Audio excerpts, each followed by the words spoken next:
All right, well, many of you are starting your your study in First Thessalonians this week, and so this video is for you all to get a little bit of some background into the actual letter, and then for us to look briefly at the section of chapters 1, verses 1 through 7, just to give you some info and kind of jog your memories a little bit and give you something to run with. But here's what I would say before we start. Background information and context, key. It's so important. You have to know it. You have to know what's going on. But at the same time, there's a tension that sometimes we can idolize this background information because we think it's cool to be this like really nerdy intellectual theologian. Remember, this is important, but we want to focus more on the text and using this to help us understand this. So I'm going to give you the basics, and this will be helpful to you. And this is really what the boys need to know, and probably more than they even need to know at this point. But First Thessalonians is a letter. Remember that. We call it a book. That's okay. But it's important to see that this is actually someone or a group of people writing to another group of people. It's a personal letter. And the author of this is Paul. It says it from the beginning. Paul writes this letter along with two of his other companions, but for the most part, we emphasize the Pauline authorship. It's written to the church in Thessalonica. That's why it's called the Thessalonians. And so those are the people who live there.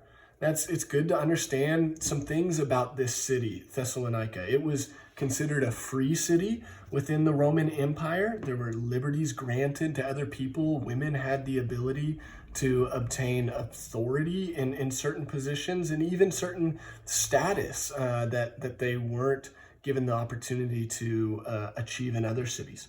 It was located along this major road system called the Egnatia Way. And because it was located along this road, it led to a lot of immigration into the city. And with the immigration came a prosperous economy. And so what you have is this city filled with lots of liberty, a great infrastructure and means of transportation, an influx of different people, and a prospering economy. All that led to was the presence of idols, right? These are not bad things by any means, but they did allow for idolatry to be present everywhere. And so as Paul is writing to these people, keep in mind that this is a buddy writing his companions who are enduring a world filled with all types of idolatry, whether it be other religions or prosperity through economics. There was countless idols to fall to, similar to the world that we live in. Now, it was written in the early 50s. It seems like Paul was with this church in either 49 or 50. Based on what we can read in Acts, it seems like Paul wasn't there very long. And that's part of the reason he's so eager to write them, is because he wanted to spend more time with them. But he leaves the church because he's forced to, and then begins to write them. What you'll notice is that Paul, he loves these people. And the reason he loves them is because he was with them and forced to leave, and he suffered and they suffered. Both the author and the recipients have endured persecution for the gospel. And that's really united them.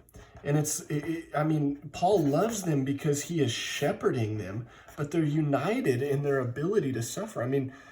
Part of the reason Paul is writing them is because it seems like they're asking the question, what do we do when fellow congregants die before Jesus comes back? And so they're suffering the loss of loved ones and of being persecuted because of their belief. Paul endured the same thing, physical persecution, and there's a love. You'll notice throughout this that there are emotions. This is an emotional letter. Paul talks of faith, love, and hope, exhorting, encouraging, uplifting. See the emotions in here. It's not a textbook. It is one person or a group of people writing the very people that they love and want to be with. And that is ultimately what I would say is the reason that Paul writes this. He's writing to encourage the Thessalonians, the people of the church there. He wants them to continue on, and he really encourages them, I think, primarily through reminding them of what it means when they turned from idols, which it talks about, and to Yahweh, or to the Lord. And we see that Paul reminds them that they turned from these idols into the Lord. And because they did that, he wants them to remember what it means. It means you live this way. It means you do these things. It means these things are coming for you, and it means you have hope. So that's the background information.